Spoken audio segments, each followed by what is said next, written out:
Hi there, Diablo 3 fans, and welcome to my channel. I would like to show you my version of Witch Doctor build, which I've just created. It's based on the Regalias of Mundunugu set. Let's let it load and I will explain you closer.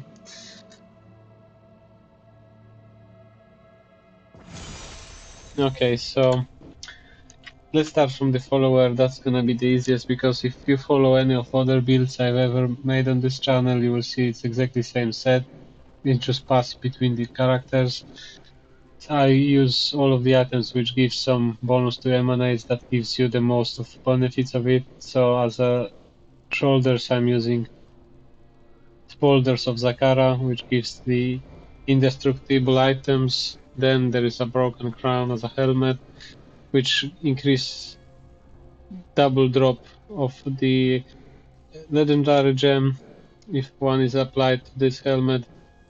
Sorry, to the normal gems, it does not apply to legendaries. Then I've got the golden skin armor, which increased the drop of the gold.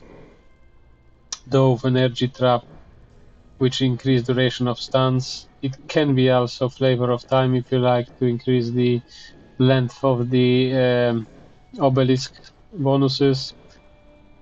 Nemesis Barsters to gives you additional group of enemies with the champion from shrines and pylons. Whenever you activate it, spawn one of them.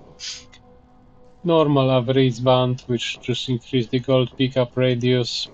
Then you've got the Royal Grandevaux ring, which reduce the number of set items to get the bonuses. That's used because I've got two sets on me. One is Sage Journey with the boots and the belt. One is Kind Destiny with gloves and pants. Kind Destiny increased the 25% chance for extra Rift Keystone drop, and the Sage Journey increased the drop rate of Death Press. It doubled the amount of it, so when you play Torment 16 level, that gives you about 8 of them as per every champion group you kill. Whatever stones you put in, that doesn't really matter. It doesn't give bonuses to you, it does give bonuses to Enchantress only. We've got the focus, and the weapon is whatever you find, because it doesn't have any emanates on them.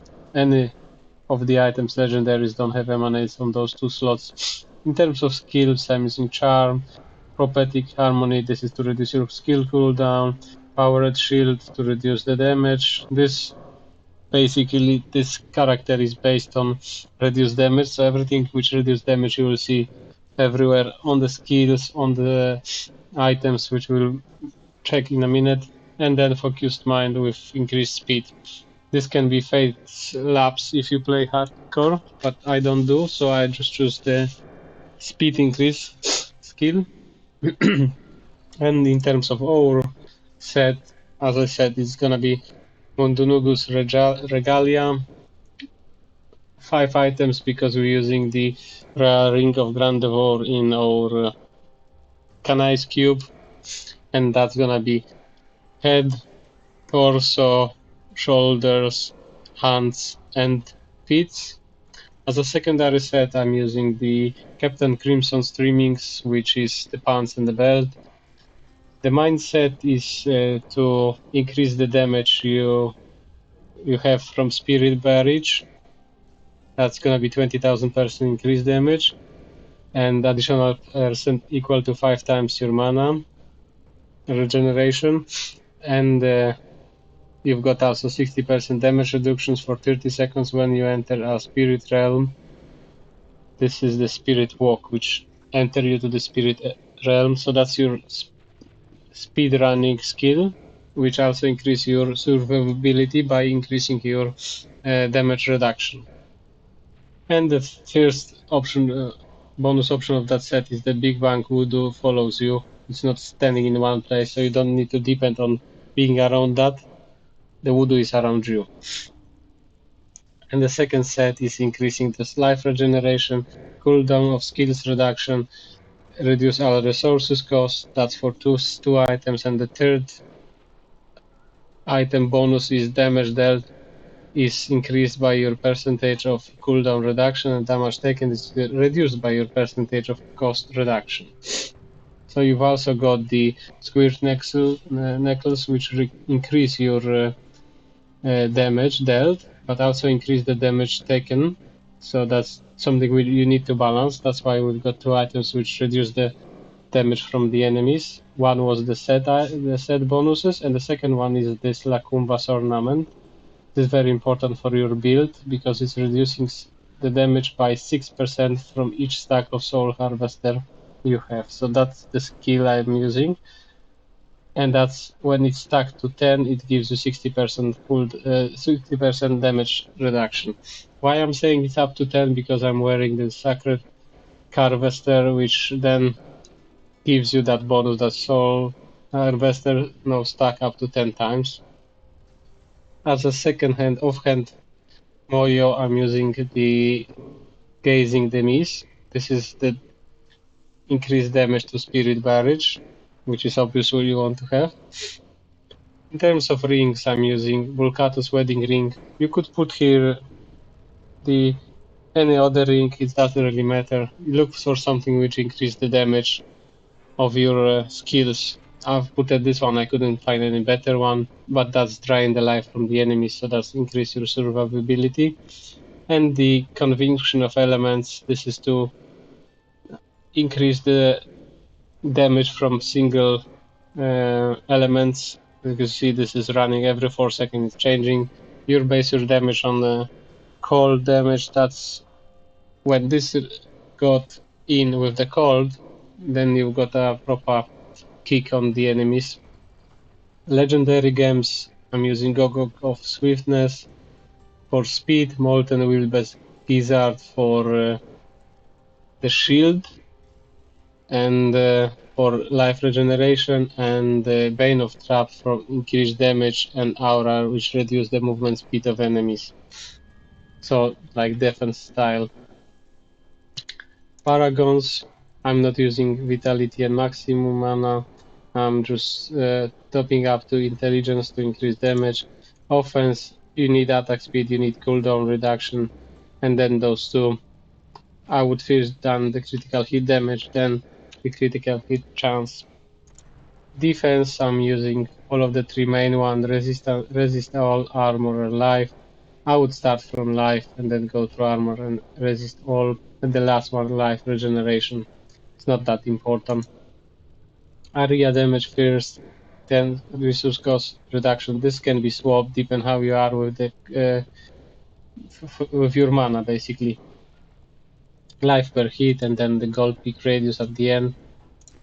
In terms of Kanai cubes, you're using there, as said before, the Royal Rendezvous Ring, the Frostburn to increase cold skills damage by 20% and have 50% chance to freeze the enemies, and the Barber, which instead of dealing the direct damage, Spirit Barrage now accumulate on the target and explode. So if you connect it with Piranhas and then spam Spirit Barrage, when they explode, they do really big damage, and it's basically destroying every enemy around you.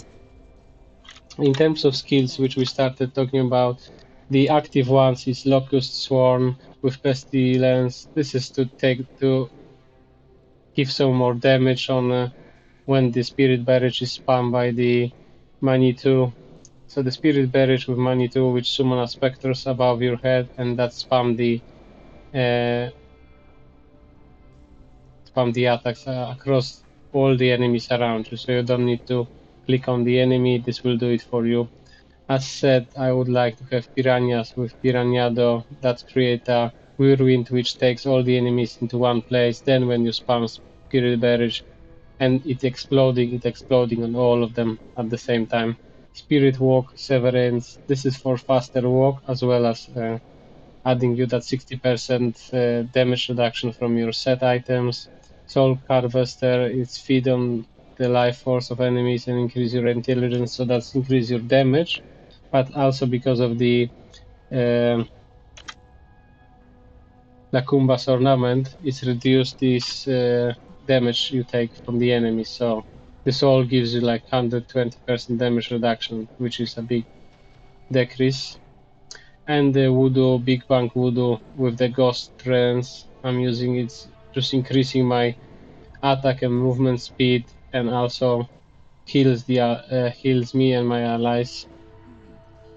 Passive skills, gonna use Blood Ritual, so that 20% of mana costs are paid with life. You're not gonna feel it, that it's not gonna drain your life, but it's a good one. Confidence Ritual, that increase your damage by 25%. Gruesome Feast, when you are healed by the heal globe, it also gives you 10% of maximum mana and 10% of intelligence bonus. And Grave Injustice, that saves your life when you get the critical damage. That's good for you when you play normal softcore, but it must have for the hardcore characters you will be creating. So I think we've done with the explanation of that build. I've reached, with all of those bonuses, I've reached 40% cooldown reduction, which is more than enough. I might say even 35 would be good, but yeah, more you have is better, especially for that big one Voodoo to be all the time around you. That's your main point. Let's see how this build works on the tournament 16 Greater Rift. Yeah, so we activate all of our skills. On the beginning you try to pump up the Soul Harvester to level 10 as soon as possible, because then the cooldown reduction will kick in and then you will not have any problems with survivability. So first groups, if you reach lots of hard, tough groups, you will be running out from them to make sure you activate this first, and then you can challenge them without any problems. This run will take approx 4 minutes, so if you're not interested to see how the build works, just move the video for 4 minutes. Or if you want to see how it's going, how I fight with that build, you can stay and watch it. As you see, the Voodoo is all the time with me. Whenever it's ready to be used again, the Voodoo is still there, so I don't need to worry that I'm losing it and I'm losing the defense or the attack bonuses it gives.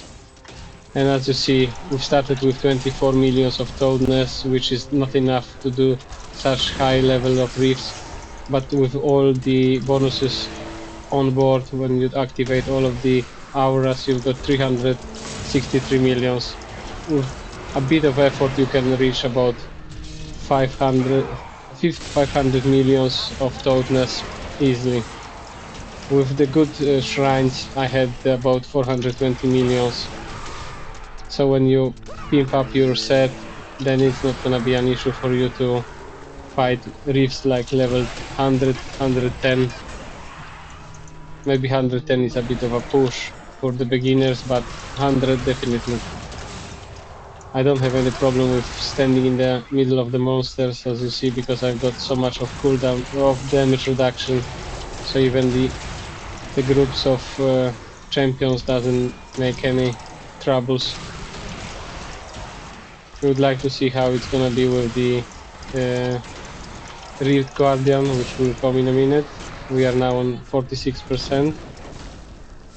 All you need to make sure is, before the Rift Guardian appears, is to activate the Soul Harvester, so that will allow you to stand next to it and have no problems to survive his attacks and then kill him eventually with your all skills you have.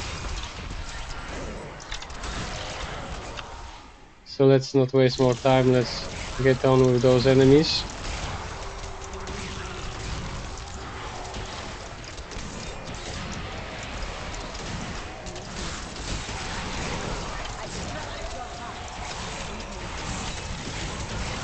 The speed of the rift depends on what rift it will choose you, because if you will have lots of enemies around you, then the rift will be done in 3 minutes. When you need to walk around a lot, look for the enemies, then it will take more time. But that's obvious to all characters.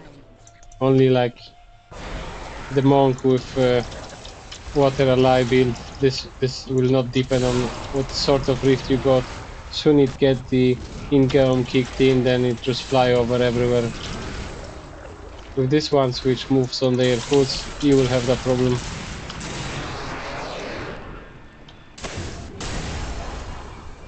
Sorry for that, I had a bit of a lag which caused it.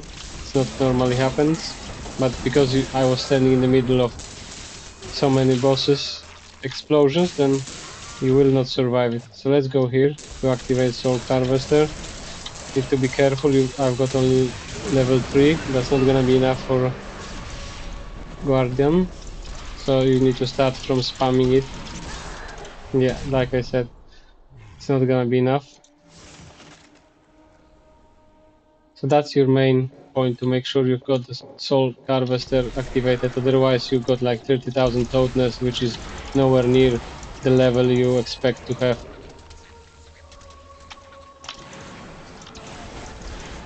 So we'll have a bit of a problem to kill him.